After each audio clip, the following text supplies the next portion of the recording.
Good afternoon and welcome to my studio. Today I wanted to talk with you a little bit about suri alpaca fiber. I've had some people asking how I process my fiber because we own suri alpacas here in Eastern Washington State, and I process all of my own fiber here in my studio on our little farm. And so I thought I'd make a couple quick videos. The first one will be specifically how I sort it, a little bit about my equipment, how I wash it, and then the second video I'll go into how I card it, make a bat, and spin it. So suri alpacas only make up between 10 and 20% of the alpaca population here in the United States. And so there's not a lot of spinners out there that will spin straight suri. So it is a slightly harder fiber to work with. It's very satiny, very fine, very silky. And so it's more commonly blended with other fibers. I personally, because we raise suri alpacas and that's the fiber I have, so that's what I spin, straight suri. So the first thing I'll talk about today is the equipment that I use to sort my fiber. So this is just my workbench in my studio. We have some sunlight coming in, so I apologize if my lighting is a little bit off, but the sun decided to come out, so I'm not going to complain. But here I have this grid surface that I've put together. It's very easy to make. Anybody can make it. It's not very hard. I didn't put a lot of effort, you can probably tell. But all it is a wooden frame about 3/4 of an inch thick. You want it a little bit thicker so that it can allow for any of your hay and your dirt and all that stuff to fall through as you're sorting it. It also is covered with hardware cloth that you can purchase at any hardware store. This is the 1/4 inch grid squares. You can get smaller or larger, just depending on where your comfort zone is. 1/4 inch seems to work best for me. And then I also attached it to the wooden frame with screws. Also on my equipment, you'll see I have a comb here. It's kind of hard with the angle and the light coming in. All it is a dog comb. It's the kind of dog comb that you can get to brush out their undercoat. So it's basically just teeth with 2 different lengths. And what it does is it helps me break open the fiber. I will demonstrate that for you here in a few minutes. And I've just attached it to the screw to give it to some stability. Also on my grid, which you cannot see over here, is I have a little ruler that I've drawn on my grid. I have a specific length that I like to work with when I'm spinning, and so that kind of helps me stay within that length. I can measure my locks against that ruler. So that is kind of the equipment that I use when I'm sorting my fiber. So now we'll talk a little bit about the fiber. So this is from a male suri alpaca by the name of Regis. He's not actually one of our alpacas. He was owned by a friend of ours, and she wasn't going to process his blanket, so she kindly gave it to me. And it just happens to be what I'm sorting through right now. So I thought today would be a great day with the sunshine to kind of show you how I start my process to eventually get it to a beautiful silky satiny yarn. So Regis here is a white male alpaca. You cannot tell that he is white, but I will prove it to you in a few minutes. This is actually just a small portion of his total blanket, which is the premium back fiber from the suri alpaca. And it's just a very small amount. This, when I'm finished processing, will probably give me about 1 ounce to 1.5 ounces of washed fiber to work with. If you wanted to process their entire blanket, you're going to need a much bigger grid surface. I do have a larger table that I work with outside, but when I'm working in my studio, I prefer to just kind of do little chunks. So as I said, there are 2 main kinds of alpacas here in the United States. There are suri and there are wakaya. Wakaya is the more common kind that most people will process their fiber. Their fiber grows in a fluffy lock structure, not dissimilar to wool. So I don't have a sample of wakaya, unfortunately, but what I do have available to me here is this little bit of Romney wool from a male sheep. And the reason why I bring this out, and hopefully the shadow's not on it too bad, but the sheep have this crimp structure, which gives it memory, helps the fiber lock together, makes it a little bit easier to work with, makes it fluffy. Wakaya grows with that crimp structure.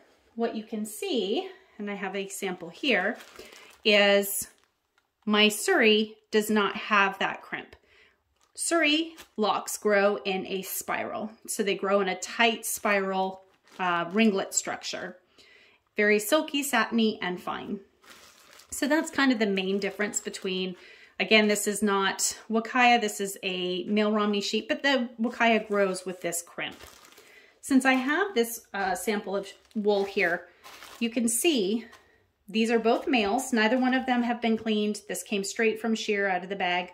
But what you can see right off the bat is that this wool has kind of a yellowish tinge to it. The difference between alpaca fiber and sheep fiber, other than, you know, just the general feel of it, is that sheep have a naturally occurring oil called lanolin oil. It protects the sheep. It gives them a waterproofing quality. And when a lot of people say that they're allergic to wool, they're actually reacting to that lanolin oil. A lot of it gets processed out as it's cleaned. Like I said, this is a white sheep. This hasn't been cleaned yet. He's a male, so he's a little darker. But a lot of that lanolin will get processed out, but you still have a little bit of that oil. What alpaca, both suri and wakaya, do not have is this naturally occurring oil called lanolin. And so in that respect, alpaca are considered, both suri and wakaya are considered hypoallergenic because they don't have that lanolin oil. So a little fun fact. You might already know it, but just in case you didn't, that's kind of the difference between wool and, one of the differences between wool and alpaca. So I mentioned that I prefer when I'm spinning my suri to stay between 3 inches and 6 inches in length. And there's a reason for that. What I discovered is less than 3 inches is a little harder to spin, specifically because, like I showed you, suri does not have this crimp structure. So it doesn't lock together and it's silky and satiny. And so less than 3 inches, I find with the bat, as I'm pulling, my bat breaks apart a little easier if I'm less than 3 inches. And more than 6 inches, I find that it's harder for me to draw when I'm spinning. But I don't get rid of that fiber. I use it for other purposes. So anything less than 3 inches, I have a bag over here, and this is where I put my less than 3 inches. I will eventually comb this and wash this. And what I use this for is needle felting. You can make dryer balls with it, or, and I'm hoping I will one day make a video, you can make these cute little ornaments or similar little dolls. And this is just a needle felted ornament. This is actually from the fiber from one of our white boys. His name is Poppy. And they're very, very easy to make, but that's what I use my shorter fiber for. My longer fiber, you'll see I have a pile up here at the top. This is where I put my longer locks. These are both locks from that pile. But suri alpaca fiber looks a lot like human hair, and it has that shine just like human hair. And there are people out there that make gorgeous handmade dolls, and they really like to use suri alpaca fiber for the hair for those dolls. And so what I'll do is I'll gently wash this. I probably won't comb this, and they can dye it, they can cut it, but I'll sell this for doll hair. So that's what I do with my more than 6 inches. So back to my fiber. So with suri, like I said, it's a little bit, there's a little bit more labor involved getting it ready to spin, but your finished product is absolutely stunning. It's a very soft, smooth, silky yarn if you just want to just take that little bit of extra time and process it. So what I do is I will break apart my locks from my blanket, which is really easy to do because, like I said, with the suri, the way it grows, it's really easy to separate out those locks. Now, suri fiber, because of these lock structures, it's really fabulous for the animal. It insulates them, gives them a little bit of waterproofing. I could take this lock, I could put it in a cup of water, could pull it out 5 minutes later, break it open, and inside it would be perfectly dry. So it's fabulous for the animal, but in order for me to get it clean, I have to actually break open that lock. So that's kind of what I'm doing in this process. At the same time as I'm sorting my lengths, I'm also breaking open that lock so that I can get a nice, clean, finished product. So what I do, and I'm going to break this because this is that's a pretty big lock chunk. This is where my comb comes in handy. So when I'm breaking open that lock, basically I'm combing out any of my knots or dirt or pieces of hay that haven't fallen out already. I'm starting at my cut end. So this is the end that's usually closest to the body of the animal. When they shear, they're cutting here. So it's already partially broken open. So I'm holding it about halfway down my lock structure. I'm holding it and I go down to my comb, and I'm always starting from the outside, working my way down the lock. If you have long hair, if you have children with long hair, you know you don't want to start on the other side of that knot. You want to work your way through the knot. So all I'm doing is I'm combing it. You can see it's actually grabbing a lot of those short pieces and those knots. I don't want any of that in my finished product. There's actually a knot there that I'm going to pull out. So then once I comb the one side, and you can see there's another little knot in a piece of hay, I'll flip it over and I'll comb from the other side. Now, a lot of people, a lot of your spinners, when they buy a raw blanket, they'll sort it, they'll get rid of the vegetative matter, but they don't always wash it. They'll sometimes prefer to wash the finished product. Well, here in Eastern Washington State, we have very loamy soil, and that's not good when you're spinning. You don't want to be breathing that in. It can cause farmer's lung. So I make sure that all of my fiber gets washed before I start working it. The other thing too is I don't want this dirt and this grime and all this stuff to end up in any of my equipment. I don't want it in my drum cart, or I don't want it in my spinning wheel. So I prefer to work with a nice clean product. So as you can see, I combed through, broke open the lock. I have a bucket here. This goes in that bucket. This will be my wash bucket. This will all fit through here. This, like I said, might give me about 1 ounce to 1.5 ounces once I'm done combing it and washing it, which is enough for me to work with in little chunks. So I'll do another one. Again, I'm starting from my cut end. This one's a little bit long. I'm going to measure it. It's right at 5 inches. So it's still within my comfort zone of my spinning. And, you know, once you start spinning it, or if you're already a spinner, you know where your comfort zone is.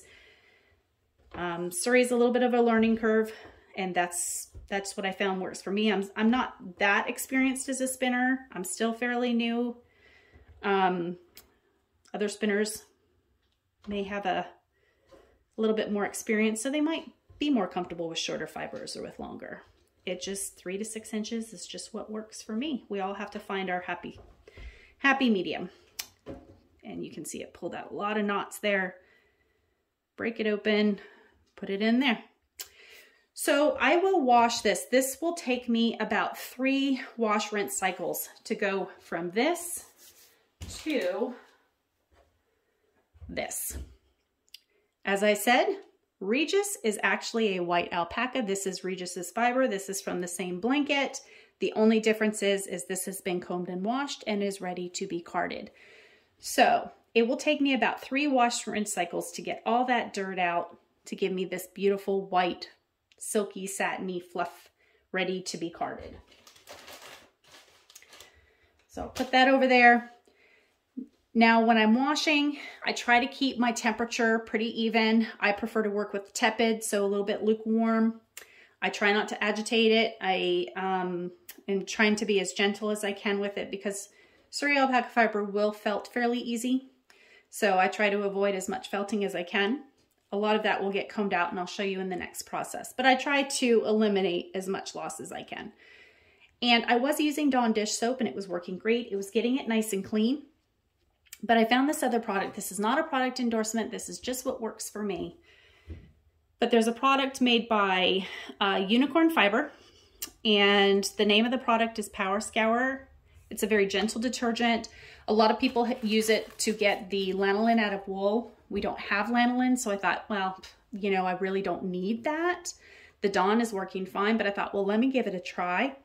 And so I washed with the Dawn dish soap and I washed with the Power Scour, and I compared the two. And what I found was the Dawn dish soap was leaving a little bit of a residue behind. And with Suri fiber, I want to maintain that nice satiny shine, and I don't want any residue on my finished clean product. And so the Power Scour seems to be my best option. There's a lot of other products out there. You might find one that works better for you. That's just what works for me. Another thing you're going to want to keep on your table is just a spray bottle. This is just straight water. Some people do put fabric softener and other products in it. I personally prefer to just keep it as natural as possible. And every now and then I'll kind of give everything a spray because Suri is so fine. It does get kind of staticky, especially in our environment. So you might want to have a water bottle. I usually have it available to me at whatever station I'm working at, and it dries pretty fast. So lastly, you'll notice that I do have a lot of byproduct here on my comb, and don't know if you can see it. I'm gonna try to get it under the camera, but there's just lots of dirt. There's little chunks of hay, some knots. I don't want that in my finished product. I want a nice, clean product at the end of it. And so a lot of people are surprised when they send their product away to a mill how much is left. What I do is I'll take this, I'll stuff it in grapevine balls for wild birds, or I have a pillowcase and I'll stuff it and sew it closed, and it makes a great fluffy, soft, warm bed for our barn cat that we have here. I can put it in her shelter. So I try to use as much as I can. So I will do that for this whole pile. And then once I'm finished, I will end up with this beautiful, soft, clean, white fiber ready to be carded and spun. So the next video, I will show you how I go from fluffy, clean fiber to a nice, beautiful, silky, satiny yarn. Thanks for watching.